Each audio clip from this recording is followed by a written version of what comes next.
Welcome to Across the Pitch. Let's get into it. Ladies and gentlemen, what we witnessed today wasn't just a football match. It was pure theater, a roller coaster of emotions that had everything you could possibly imagine.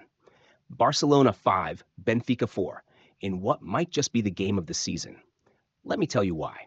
Just 2 minutes in, Benfica strikes first. Alvaro Carreras, and let me tell you something about this kid. Former Manchester United player who's been absolutely lighting it up since joining Benfica. He whips in this perfect cross, the kind that gives defenders nightmares. And Pavlidis, showing that striker's instinct we've seen developing all season, puts it away. 1-0 Benfica, and you're thinking, okay, this could be interesting. But here's where it gets spicy. 11 minutes in, VAR gets involved. Penalty to Barcelona. Now, I've watched this back several times, and yes, there's contact when Balde goes down in the box. Tomás Araujo definitely catches him. Up steps Lewandowski. And let me tell you something about Lewandowski. This man doesn't feel pressure. Bottom right corner, keeper goes the wrong way, and we're level. 1-1. Game absolutely on. And then, my word, Pavlidis decides he's going to put on a masterclass. 22nd minute, he's there again. The movement for this goal? Absolutely brilliant.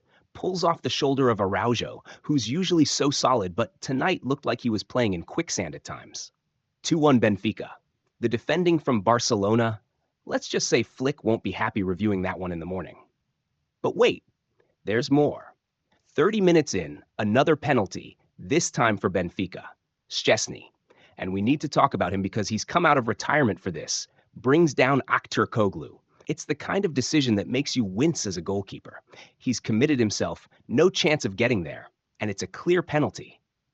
Pavlidis steps up, completes his hat trick in 30 minutes. When was the last time you saw that in a Champions League game? 3-1 Benfica, and the Barcelona faithful are absolutely stunned.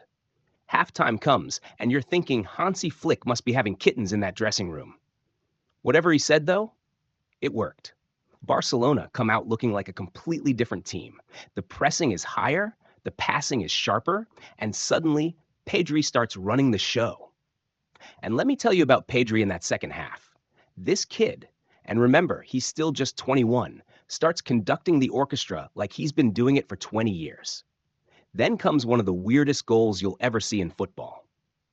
Raphinha, who's been getting some stick lately, but always seems to deliver in big moments, gets one back in the most bizarre fashion. The ball ricochets off his head from a goalkeeper clearance. I mean, you couldn't script this stuff. The physics of it don't even make sense.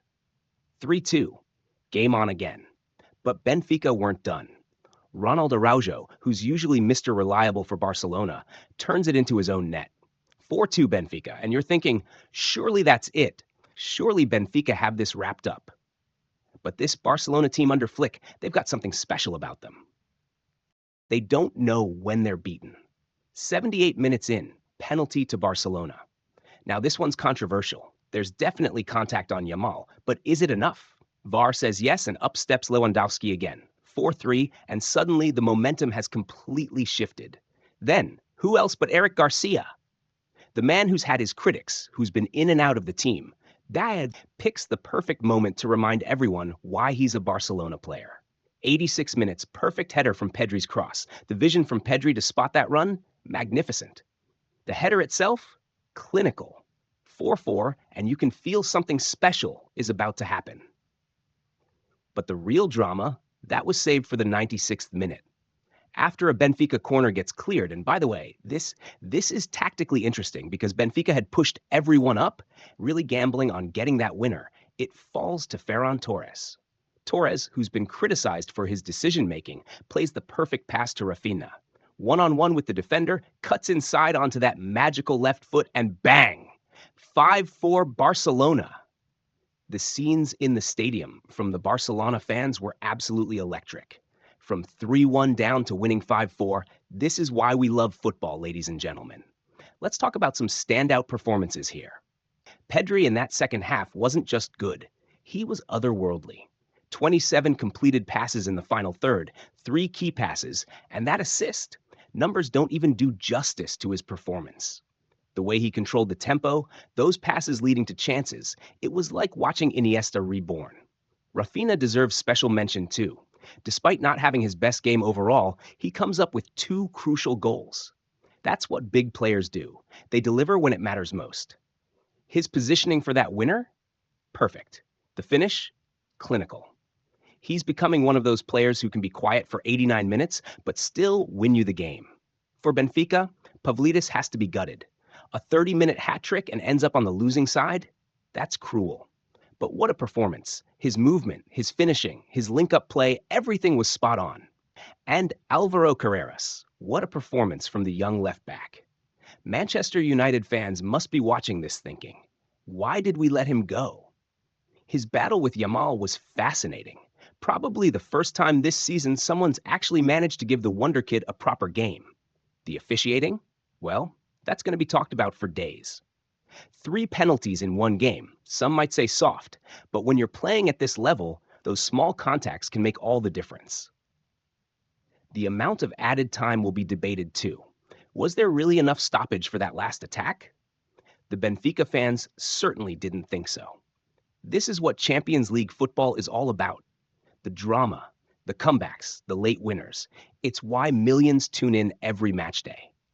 Barcelona show that fighting spirit we've come to expect from them, while Benfica will be asking themselves how they let this slip away. The tactical battle was fascinating too. Benfica's low block causing problems in the first half, Barcelona's adjustments after the break, the way both teams adapted as the game went on. The implications? Barcelona secure their spot in the knockout stages, while Benfica now face a crucial match against Juventus to keep their Champions League dreams alive. For Hansi Flick, this is vindication of his methods. Yes, his team can be vulnerable, but they're never out of a game. For Benfica's coach, some serious questions about game management. Going from 3-1 up to losing 5-4, that's going to hurt. All right, folks, that's all I've got for you today. I know things have been a bit hit and miss with the uploads lately. Life's been pretty hectic, I'm not going to lie. I actually was not going to make a video, but when you see a game like this Barcelona-Benfica match, you just have to talk about it, right? I mean, how could I not make a video about this absolute madness? Listen, I'm sorting a few things out right now, and I promise we'll be back to regular programming soon. Just bear with me. As always, if you enjoyed this, hit that like button, subscribe if you haven't already. It really helps the channel out. Across the pitch, over and out.